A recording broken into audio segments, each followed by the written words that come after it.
Let's just have fun today and get some ice cream from the ice cream truck.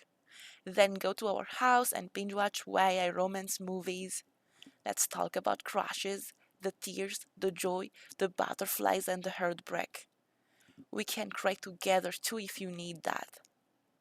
Let's just have fun today and not promise we will stay best friends forever. Because the last time I did that, my best friend's dad got relocated and her whole family had to move. We had so many plans for high school and college, and all of this vanished. Let's just have fun today and enjoy the time we have together.